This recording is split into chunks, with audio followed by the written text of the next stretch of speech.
Ja tervetuloa tänne Cafe Board Gamein roolipelien pariin.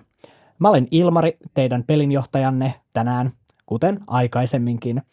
Ja seuraavaksi lähdetään katsomaan, minne improvisaatio ja nopan heitto meidät vie. Jälleen kerran ollaan jännittävien tilanteiden äärellä ja meillä on 4 jännittynyttä pelaajaa täällä. Joten lähdetään käymään läpi, että voisitte sanoa sekä nimen että yhden kysymyksen, mikä kaihertaa mieltänne tätä kyseistä jaksoa koskien. Kuka haluaa aloittaa? Mä voin. Antti on nimi ja mun kysymys on, tulenko paljastaneeksi liikaa? Mm-hmm. Mun nimi on AV ja mun kysymys on, että missä Niall on tämän kohdannut, tämän mysteerisen ystävänsä? Mun nimi on Valtteri ja mun kysymys on, että miksi me olemme täällä? Mun nimi on Helmi ja mun kysymys on, että jatkammeko kaikki raudoittajissa tämän päivän jälkeen? Hyvä kysymys. Siinä onkin erittäin hyviä kysymyksiä ja seuraavaksi me tullaan ainakin osaan näistä saamaan vastaukset, kun luvassa on Merheal raudoittajat.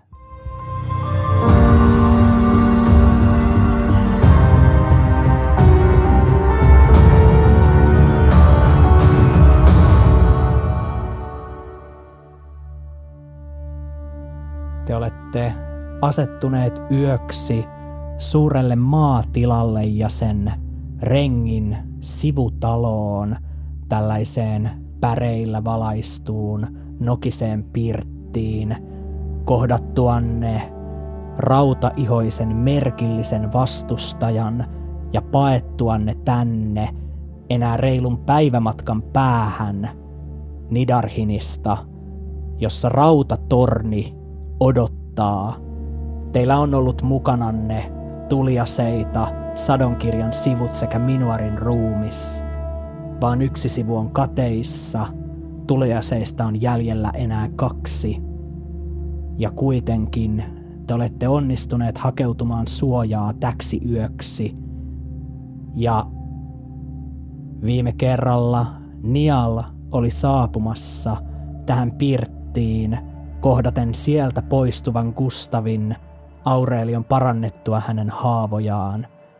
Tällä kertaa me aloitamme hieman hetkeä ennen Nialin saapumista, kun Aurelio vielä paikkasi Gustavin taistelussa saamia haavoja ja heillä oli tilaisuus käydä jotain sellaista läpi, mitä ehkä aikaisemmin he eivät ole saaneet mahdollisuutta siihen.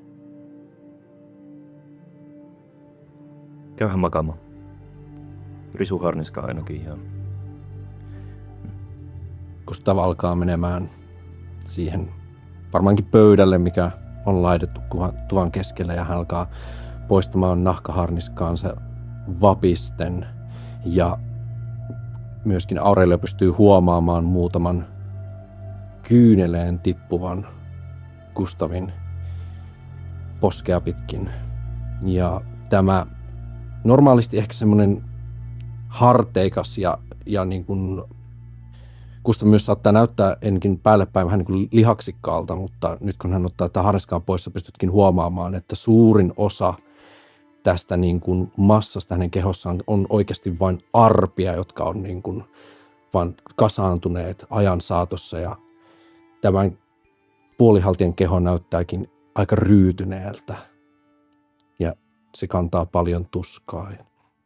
Gustav menee maahan makaamaan, tai siis tähän pöydälle makaamaan, ja kyyneleet edelleenkin vain valuu hänen poskiltaan. Aurelio pesee käsiään vesiastialla. Onko kaikki hyvin? En haluaisi, että näkisit minut tässä tilassa, mutta nämä on niitä hetkiä vain, että tajuan sen, että en ehkä tule enää koskaan näkemään lapsiani uudestaan.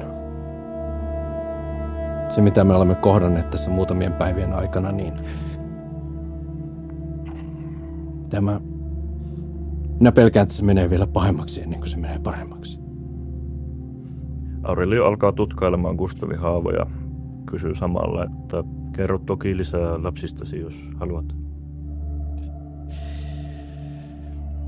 No, poikani Kain on ottanut paljon vastuuta. Onneksi pikkusisarestaan Friidasta ja hän halusi olla rakentaja. Hän ei halua olla missään tekemisissä kanssani. Ja he itse asiassa yrittävät tälläkin hetkellä, toivottavasti he ovat päässeet perille, mutta ovat matkalla Tauraliin. Miksei hän halua olla sinun kanssasi tekemisissä? Sanotaanko näin, että hän pitää minun ajatustani taikuudesta ja minoreista aika ääriajatteluna. Hän arvostaa ehkä enemmän rauhantapaisempia keinoja. Mutta minä teen tämän kaiken vain sen takia, että heillä olisi tulevaisuus, missä olla. Minä teen tämän kotiini takia. Minä teen tämän lasteni takia. Mutta sinä et ole täältä kotoisin. Aurelio, miksi sinä olet rauhoittaja? Aurelio on alkanut pestä Gustavin haavoja. Hetken pesee niitä hiljaa. No, tieni tänne on ollut pitkä, eikä se, en minä tiennyt raudoitteista, mitä, vuosi sitten vielä mitään. Halusin nähdä Namelon ja halusin tietää lisää taikuudesta. Matkustin erään paikallisen kanssa ennen meidän tapaamistamme. Hän muistutti vähän sinua, vanhempi herrasmies. Valbran. Harmaa karhuksemme häntä sanoimme. He olivat palkkionmetsästä ja tarvitsivat parantajaa. Ei ollut muutakaan, niin lähdin sitten heidän mukaansa ja... No, viime tekona Valbran paransi minut.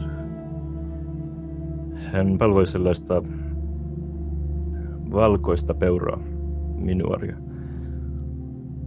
Ja sellaisen amuletin avulla hän paransi minut. Olisin kuullut muuten.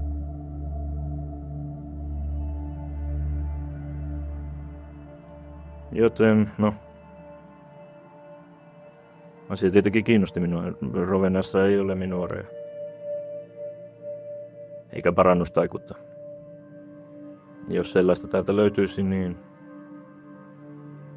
No. Sinun kantasi taikuuteen minä tiedän kyllä. Niin kuin ilmeisesti poikasikin tietää.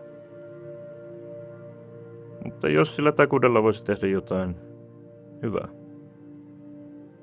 Pelastaa elämiä. Niin... Eikö se ole liian kallis työkalu hävitettäväksi? Olen edelleenkin todella yllättynyt, että olet osa meitä, jos sinä ajattelet tuolla tavalla. Ymmärräthän se, että me tuhoamme taikuuden. Me tuhoamme taikuutta. Me tuhoamme uhkaavaa taikuutta. Ainakin tähän asti olemme tehneet niin. Siitä minä pidän, tietenkin. Ja, no. Miten päästä lähemmäs taikuutta kuin raudattajien kautta? Tavalla tai toisella. Gustav nousee istumaan ja tulee niin kuin ihan sun naaman eteen. Gustav katsoo Aurelio tosi syvälle silmiin. Mitä Gustav näkee?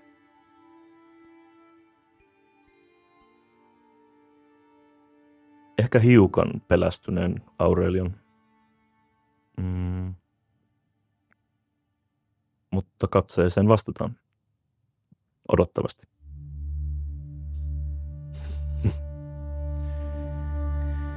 Tämän takia minä, Aurelio, sanoin, että sinä olet vaarallinen.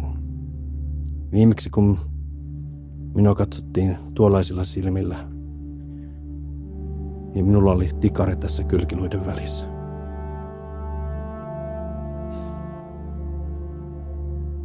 Kiitos avustasi. Gustav palaa makaamaan maahan tai siihen pöydälle.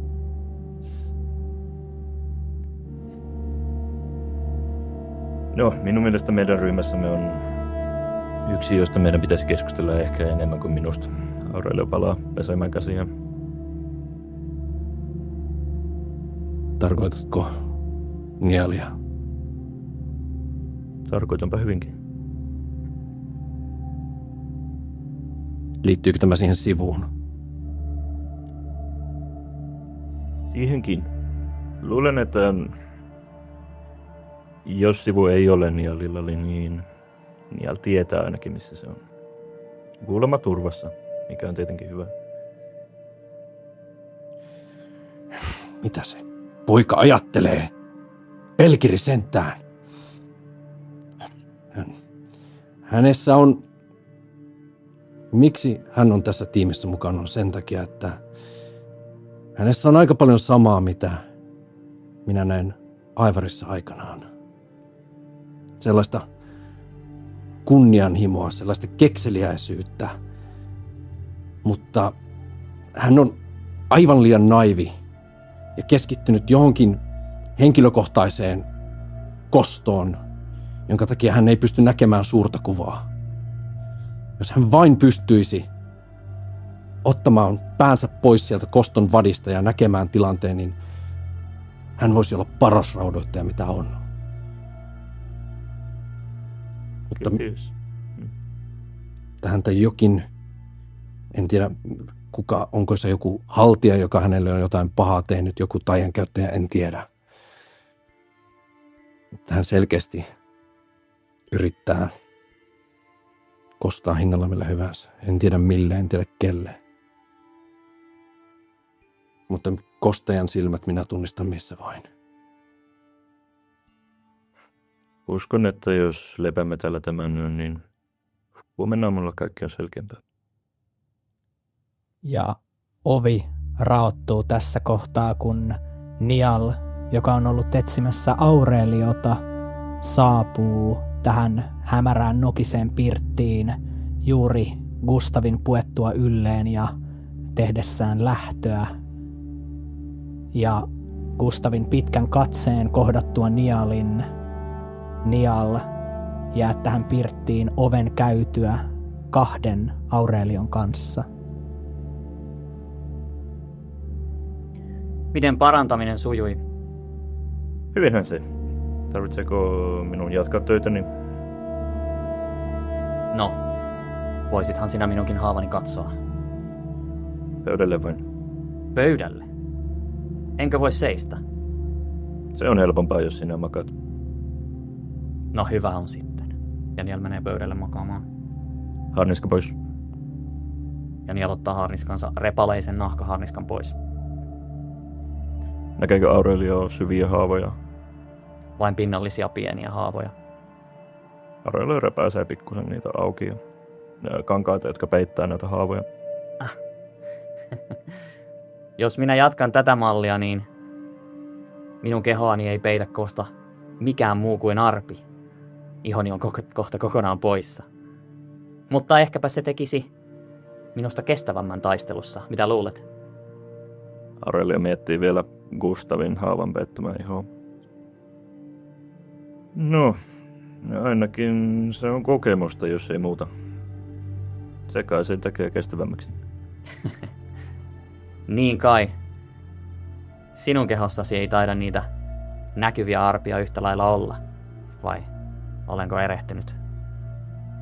Aurelio hymähtää, pesee niitä haavoja. Yllättyisit. Niin varmasti. Onneksi minua ei ole tarvinnut vielä paikata. Hyvä niin. Mutta minä lupaan, että jos sinut tarvitsee paikata, niin minä voin tehdä sen. Hyvä tietää. Joko on valmista? Vielä hetki. Huomenna aamulla. Niin. Huomenna aamulla. Ikävä kyllä. Minä luulen, että joudun hieman peruuttamaan siitä, mitä lupasin. En ehdi kertomaan sitä aivan aamulla, mutta keskipäivään mennessä uskon, että olemme siellä. Ja lupaukseni minä pidän. Siitä voit olla varma. Sovitaanko näin? Olkoon niin. Valmista tuli. Kiitos ja hyvää yötä. Kuin myös. Ja ilta on laskeutunut jo yöksi, syväksi ja mustaksi. Teille tuodaan teidän pian kokoonnuttuanne tähän pirttiin nukkumaan, niin teille tuodaan vielä tällaiseen syvään kaiverrettuun leipään kaadettu kaalikeitto ja jokaiselle siitä oma leipä tällä lämpimällä keitolla. Niukka iltapala, vähän mitään lihaa tai muutakaan juhlallista, laimeaa kotikaljaa ja muuta tällaista pientä juomaa palan painikkeeksi. Ja tämän jälkeen teidät jätetään omiin oloihinne ja teillä on mahdollisuus nukkua läpi yö ja herätä seuraavaan sarastukseen kukon kieun myötä ja oiottuanne hieman jäseniänne ja hieman värjöteltyänne tässä yöksi viilenneessä pirtissä. Te olette valmiita seuraavaan päivään ja sen kirkkaaseen aamuaurinkoon, joka niistä pienistä aukoista, mitä te pirtissä näette, niin alkaa jo pistellä silmiänne. Ollaanko täällä jo hereillä? Kyllä. Gustav vaan tuijottaa sinua. Ellei hän nuku silmät auki, uskon vastauksen olevan myöntävä. Olen hereillä, johtaja. Ratsaile siis. Minä johdan matkaa tällä kertaa. Me menemme hieman eri reittiä. Tehdään niin kuin sinä sanot. Hyvä. Valmistautukaa. Te laittaudutte nopeasti, keräätte varusteenne ja menette kirpeään, vähän viileään aamuun. Nousette hevostenne selkään. Thomas ja Prev valmistelevat nopeasti myös omat ratsunsa seuraten teidän esimerkkiänne. Ja pian te alatte jatkaa matkaanne eteenpäin tällä laajalla peltotiellä. Ja aamun tunnit kuluvat, kääntyvät päiväksi. Aurinko kohoaa kohti lakipistettä. Te ratsastatte pitkään poiketen hieman sivuun suurimmalta, suoraan pääkaupunkin muureille johtavalta kauppatieltä, mutta tämä sivutie myös tuntuu viistävän ja vievän teidät lähelle Nidarhinin korkeita muureja tällaiselle jonkinlaiselle ei ihan vielä esikaupunkialueelle, vaan muutamien talojen röykkiöille, joiden lomaan alkaa kohota tällaista tummaa metsää ja satunnaisia asutuksia. Ja tämä tumma metsä tuntuu kasvavan aivan tänne muureille asti, vähän portin sivuun. Ja tähän metsään Nial tuntuu kaartavan teidän ratsunne. Ei kestä enää kauaa, me olemme kohta perillä. Tulkaa. Gustav yrittää muistella tarkasti, missä kohtaa kaupunkia Raudoittajien torni sijaitsee. Gustav tietäisi Raudoittajien tornin sijaitsevan Vanhakatujen vanhan kaupungin alueella aivan kaupungin keskellä. Vielä te ette ole Nidarhinin muurien sisäpuolella, joten tästä myös Rautatornille on matkaa. Joskaan ei ehkä sellaista muutamaa kellonlyöntiä kauempaa. No, johtaja, mikä on suunnitelmasi? Hetki vielä, niin sitten näette. Ja Nial johdattaa tämän seurueen hevosineen tällaiselle metsäalueelle. Ja kun me jatketaan sitä ratsastamista kohti sitä metsää, niin äkkiä siellä aukeaa pieni aukio, missä on ikään kuin tällaiset palaneet rauniot pienestä mökistä, joka ei ole kovinkaan paljon isompi kuin se, missä me vietimme juuri yön. Siellä se on. Nyt me olemme perillä. Ja mitä tässä paikassa raudoittajille seuraavaksi paljastuu, siitä kertoo seuraava luku.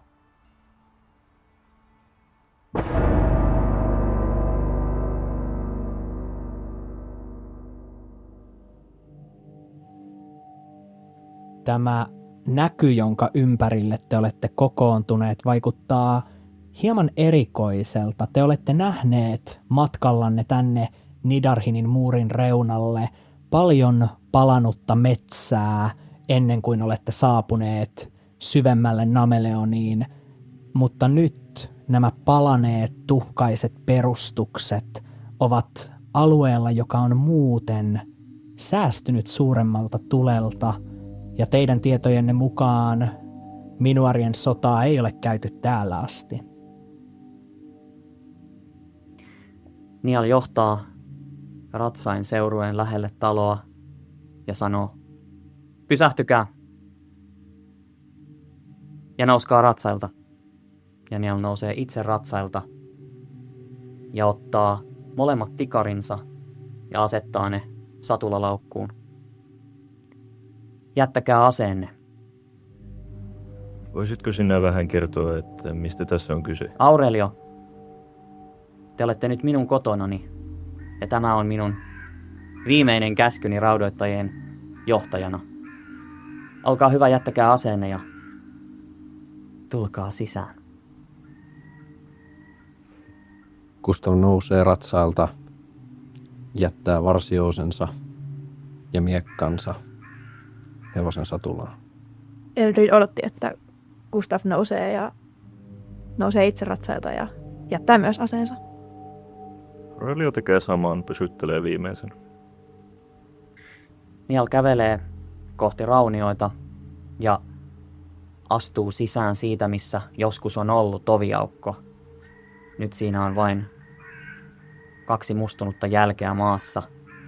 Ja nyt se johtaa vain hienon, harmaan ja mustan tuhkan peittämään alueeseen, joka joskus oli pieni mökki. Täällä minä asuin. Täällä minä kasvoin. Ja Nial astelee eteenpäin kohti tätä aluetta, mikä on tuhkan peittämä. Ja hän tulee ikään kuin tämmöiselle suorakaiteen muotoiselle alueelle, missä on hieman tummempaa, hieman jopa sulanutta maa-ainesta. Hei vaan. Täällä minä olen taas. No niin, Gustav. Nial sanoo ja kääntyy ympäri.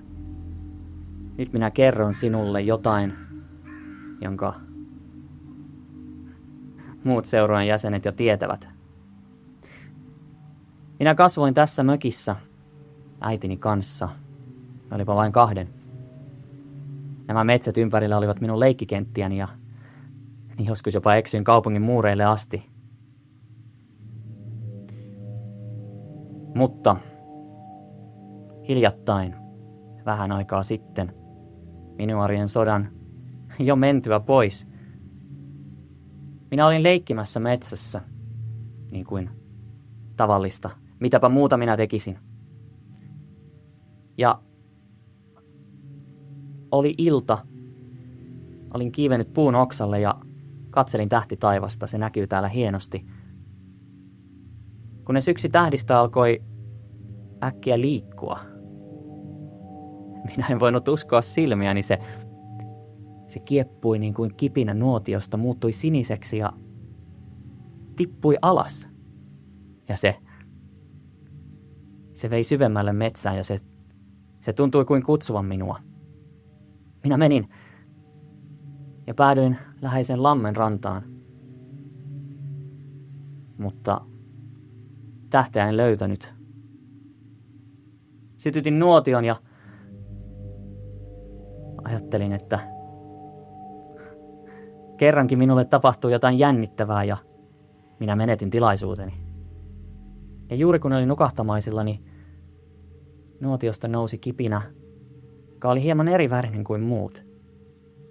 Ja se ei kadonnutkaan koleaan yöilmaan, vaan se kieppui ja muuttui siniseksi ja syöksyi lampeen. Minä menin sen mukana, katsoin ja näin kuvajaiseni lammessa, mutta se oli erinäköinen. Minun hiukseni olivat kuin sinistä tulta ja piirteeni olivat jopa nuoria kasvojani sileämmät. Ailn, minun kuvajaiseni sanoi, minä olen sinun veljesi. Minä olen sinun veljesi. Minä työnsin käteni kohti kuvajaista ja ne upposivat lampeen, mutta lammen vesi ei ollut koleaa, vaan lämmintä ja tunsin kuinka se lämmitti käsiäni jollain tavalla, joka tuntui minusta ihanalta. Mutta kun katsoin takaisin, minun kuvajaiseni oli muuttunut taas sellaiseksi, jonka muistin. Minä olin kovin innostunut. Minä juoksin kotiin ja yritin kertoa tätä äidilleni. Hän ajatteli, että kyseessä oli ylivilkas mielikuvitukseni niin kuin tavallista. Ja minä menin nukkumaan. Mutta en saanut unta. Minä olin niin täynnä sitä kihelmöintiä, sitä lämpöä, minkä vesi oli käsiini johtanut. Ja äitini tuli istumaan vuoteeni viereen ja hän lausui minulle viimeiset sanansa. Ja nyt Niall yrittää jakaa Gustaville ja kumppaneilleen sen, mitä hänen äitinsä sanoi. Riittääkö tällä hetkellä Niallin tahdon voima palaamaan tähän vaikeaan tilanteeseen? Niall käyttää ihmisten kykyä sopeutuvainen ja käyttää raudoittamisen taitoa testatakseen tätä, koska tämä hetki on juuri se, minkä takia hänestä tuli raudoittaja.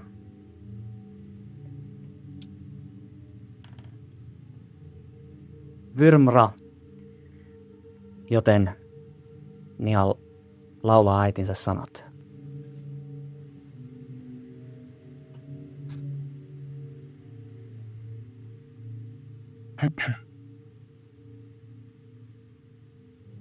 Laos anum Nialium, pieni poikani mun, Nialium, ainoain ja viimeinen. Vaan taivaan rantaan, kun syttyy illan tähti tuo, Nialium, se veljen sulle tuo. Ja silloin et mun mentyäinkään, sä tähtien alle yksin jää. Nialium, ainoin, vaan et viimeinen, ainoin, vaan et viimeinen. Laos anum laos anum.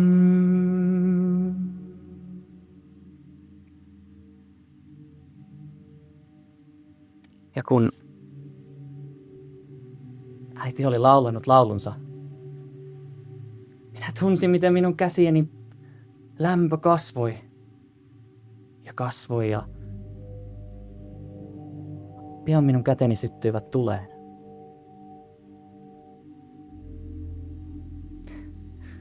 Ja viimeinen näky, jonka minä muistan, on äitini kasvot sinisen tulen ympäröimänä, vääristyneinä kivusta. Ja silloin minä tiesin, ei tässä maailmassa ole hyvää eikä pahaa. On vain tulta, joka polttaa, ja niitä, jotka palavat. Gustav. Nielo ojentaa kätensä ja kutsuu siihen tuleen. Ja Gustav näkee, miten säkenöivä, hetken sinisenä välähtävä, mutta nopeasti punaiseksi, verenpunaiseksi liekiksi taipuva, viheltävä tuli räiskyy Nialin kädessä.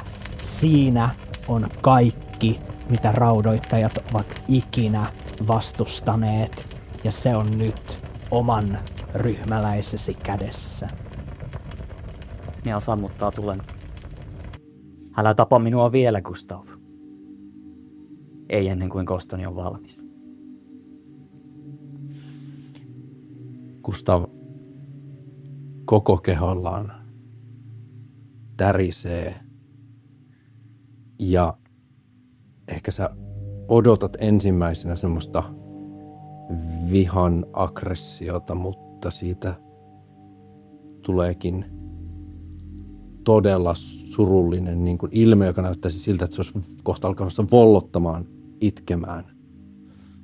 Ja sä huomaat yhden kyyneleen tulevan Gustavin silmän kulmaan.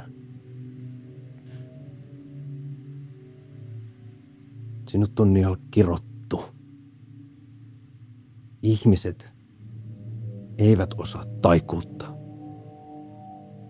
Tuo on Minorin kirous.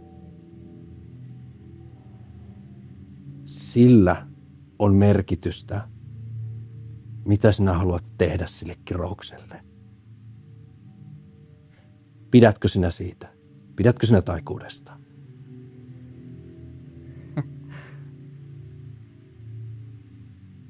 En pidä, Gustav. En pidä siitä. Mutta minä tarvitsen näitä käsiä kostaakseni. Me emme käytä taikuutta mihinkään. Se on kapea ja jyrkkä tie kohti väärää. Mutta tuolle taikuudelle on lähde. Ja se on tämä todennäköisesti Minuar, minkä sinä kohtasit. Ja jos me tuhoamme sen Minuarin, me voimme ehkä parantaa sinut. Me voimme poistaa tämän kirouksen sinulta.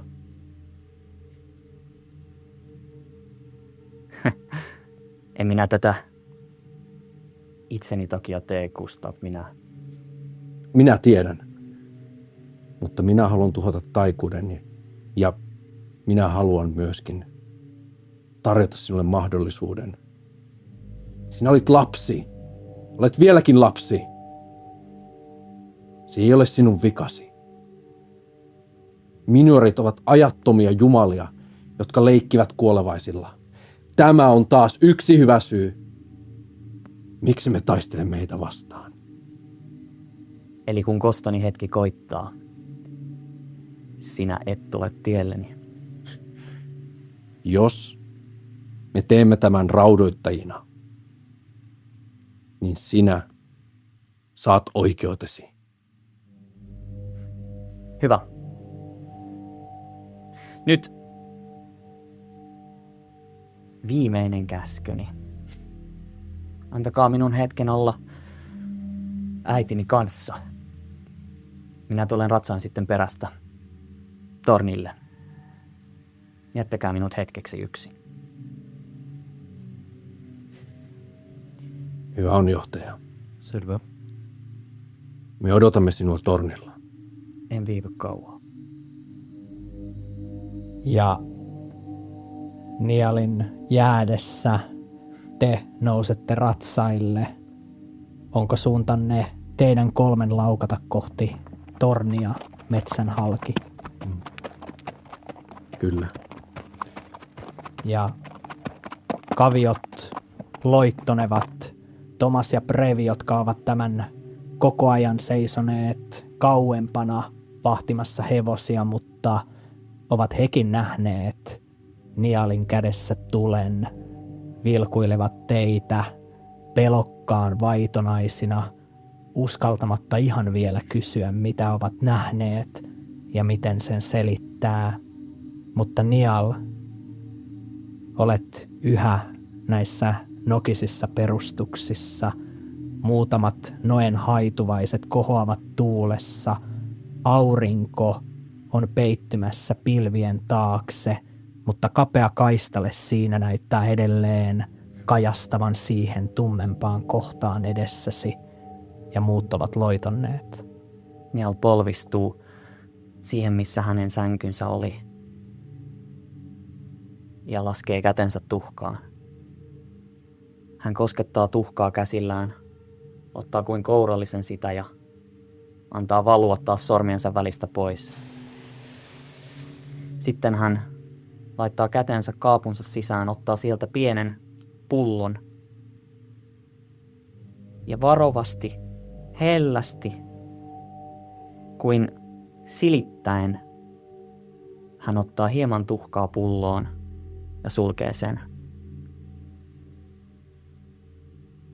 Pian minä näen sinut jälleen. Minä tulen. Odota minua. Jeni aloittaa pullon käteensä. Laittaa sen asetakkinsa yhteen monista salataskuista. Katsoo, että muut on menneet. Ja hetkeksi vielä polvistuu alas. Ja miten jatkuu 3 lähteneen raudoittajan ratsastus pääkaupunkiin? Siitä jatkamme seuraavassa luvussa.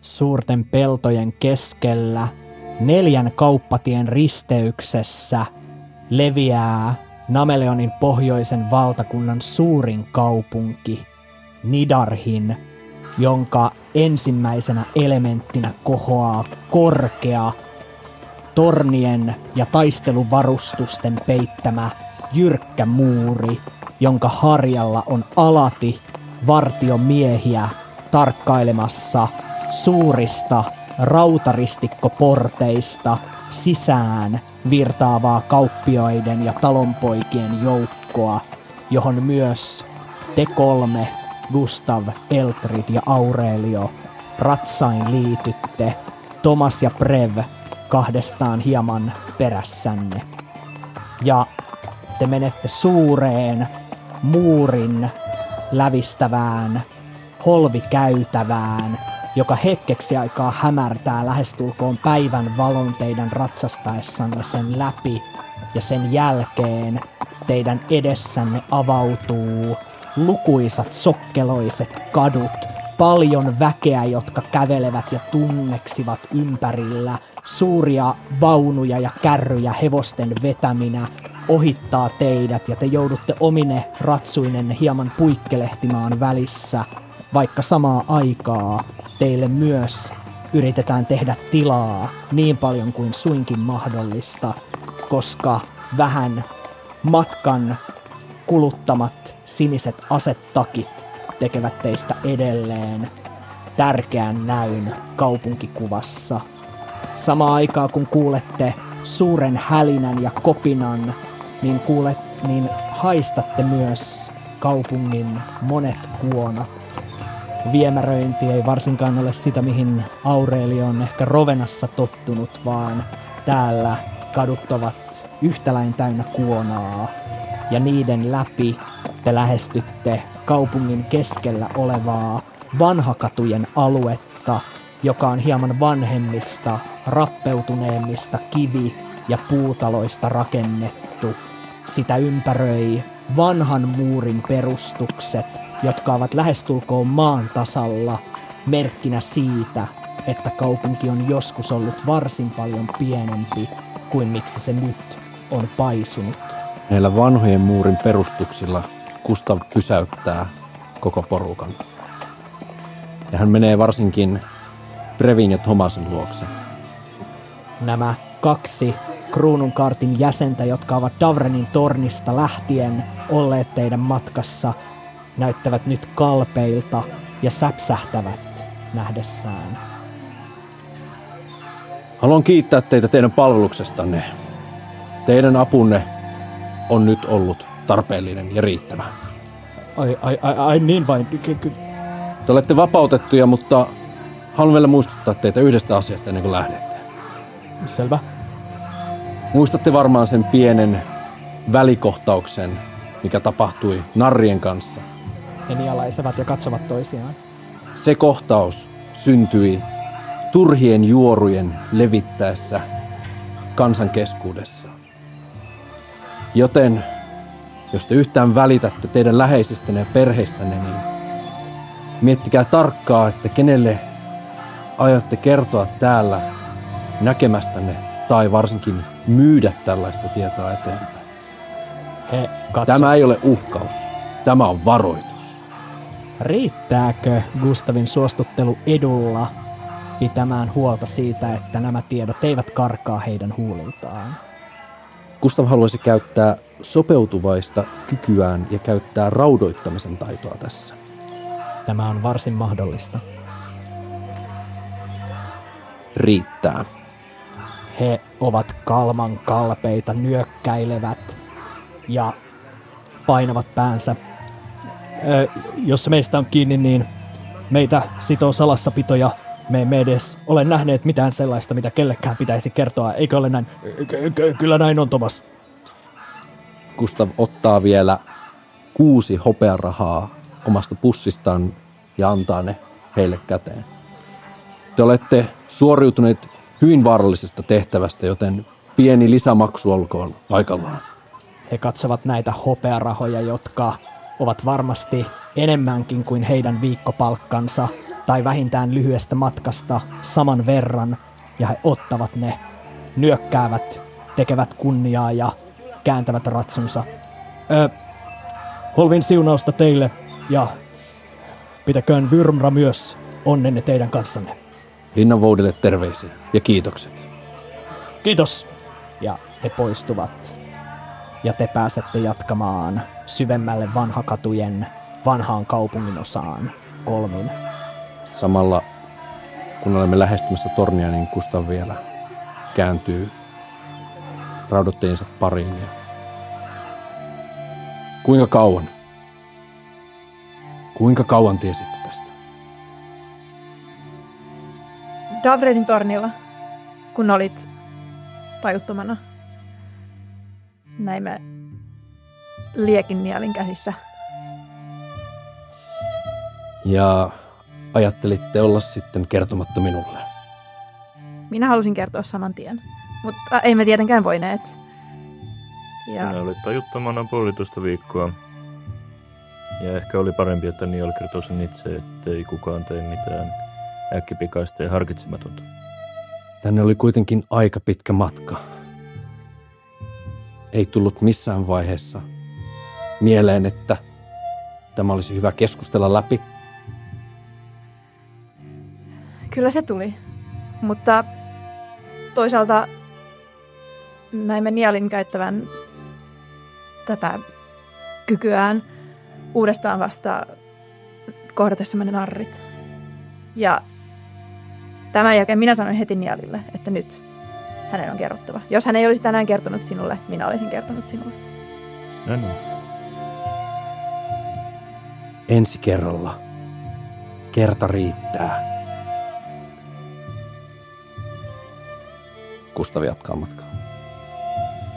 Te saavutte vanhakaupungin keskelle suurelle toriaukiolle, jossa kohoaa muun muassa suurholvi, holvin ylinpyhäkkö sekä kuninkaan linna pienen ympärysmuurin reunustamana, ja hieman kauempana tältä suurelta toriaukiolta taivasta vasten erottuu kuin mustana viiltona pimeyttä rautatorni, jota lähemmäs te ratsastatte. Teidän edessänne laskeutuu sen mustaa lasia muistuttava sirorakenne, joka muistuttaa ylhäältä katsoen vinoneliötä. Sen särmikkäät reunat ovat niin teräviä, että niillä voisi leikata nahkaa. Tämä torni ja sen materiaalit ovat jotain, mitä koko kaupungista ei löydy. Ja kerrotaan, että se on alun perin karaistu velhotulella, koverrettu minuarien liekillä aikana, jolloin tämä torni ei vielä ollut raudoittajien, sillä ennen se on kuulunut kuninkaan Minuar-neuvonantaja Istargonille aikana ennen velhosotaa, ja nyt sodan jälkeen siitä on ottanut komentopaikakseen raudoittajien komentaja Aevar. Te saavutte tämän mustan rakennuksen tummista porteista, ja hetken aikaa tuntuu kuin astuisitte yöhön saapuessanne korkeaan aulatilaan, joka on samaa mustaa holvikaareksi kaareutuvaa kiveä. Kestää hetki ennen kuin teidän silmänne tottuvat lukuisten kynttilöiden ja lyhtyjen valoon. Mustaan puoliviittaan ja rengaspanssariin sonnustautuneet rautatornin vartijat saapuvat ottamaan teidän hevosia tällaiseen puiseen tallikatokseen, mikä on rakennettu jälkikäteen tämän suuren aulan reunaan. Ja toinen heistä, tällainen vanhempi nainen, sanoo, että Gustav, teitä odotetaan. Aevar on ylhäällä kielletyssä kirjastossa. Hän on sanonut, että mikäli te saavutte, niin teidät pitäisi viipymättä ohjata hänen luokseen. Minä en tällä hetkellä ole ryhmän johtajana. Meillä on harjoitusjakso menossa ja meidän ryhmän johtajamme on vielä tulossa, joten meidän täytyy odottaa hetki. Asia selvä. No, siinä tapauksessa tuolla voitte talleilla purkaa varusteenne ja me voimme järjestää ne valmiiksi teidän huoneisiinne. Tai voitte ne itse viedä odotellessanne. Tämä Minuarin ruumis. Kyllä, me otamme sen. Ja hän pyytää avukseen muutama muuta vartijaa ja siinä huomaatte heti, että he vetävät paksut hansikkaat käteen ja alkavat varustautua todella hienovaraisesti siirtääkseen tämän ruumiin ja peittääkseen sen vielä uudelleen ennen kuin sitä lähdetään kuljettamaan. Meillä on myös tällaisia meillä on ainakin yksi taika-artefakti mukana. Me tarvitsemme kunnon suojaukset kaikille muullekin materiaalille. Kyllä, me tuomme sitä varten suojalaatikon. Aevar haluaa nähdä sen, mikä on teidän mukananne. Ruumis, viemme sen eri huoneeseen. Selvä. Ja hetken kuluttua he tuovat sellaisen paksun, laajemman rauta-arkun, jonne te pystytte asettamaan tämän pienemmän arkun, missä ovat nämä sadonkirjan sivut. Ja tämä rauta-arkku lyödään umpeen. Ja te huomaatte, että siihen asetellaan lukko, jossa metallin pinnassa kiiltelee tätä samaa mustaa lasimaista ainetta, mitä teilläkin on ollut pullo mukananne, arasgulia sulatettuna osaksi rautaa. Ja pian tämän jälkeen portit aukeavat uudemman kerran, näette kirkkaan kaistaleen valoa ja sitä vasten Nialin siluetin, kun hän saapuu ratsain paikalle. Olittepas te nopeita. En ajatellut viettäneeni niin kauan aikaa, mutta täällähän on jo valmistelut kunnossa. Niin on, ryhmänjohtaja. Ja sinun on aika antaa raportti johtajalle. Oletko valmis? Vieläkö sinä vaadit minusta ryhmänjohtajaa? Sinä olet ryhmänjohtaja niin kauan kuin tehtävä on päällä. Ja tehtävän lopettamiseen kuuluu raportin anto. Aivar odottaa meitä. Gustav, minä teen niin kuin sinä haluat. Menkäämme siis. Ja te nyt ratsailta laskeuduttuanne alatte nousta jyrkkiä portaita niin, että te saavutte seuraavaan kammioon matkallanne kiellettyyn kirjastoon. Tämän kammion keskellä kohoaa kaatuneiden kaareksi kutsuttu valkeasta kivestä kohoava muistomerkki. Ja verhona tästä kaaresta laskeutuu kirkkaita ketjuja, pieniä ja kapeita, mutta raudasta taottuja. Ja nämä ketjut ovat teille hyvin tuttuja. Jokainen teistä kantaa merkkinä raudoittajan arvosta vastaavaa pientä ketjun pätkää, jossa on teidän nimenne. Ja tähän kaareen on toisiinsa kiinnitetty kaikki ketjut tähän asti kaatuneilta raudoittajilta. Teidän järjestönne on varsin nuori, perustettu kunnolla vasta sodan jälkimainingeissa, vaan tämä holvikaari, joka kohoaa monen metrin korkeuteen, on lähes maahan asti täynnä ketjuja, sillä raudoittaminen on vaatinut monen hengen teitä ennen.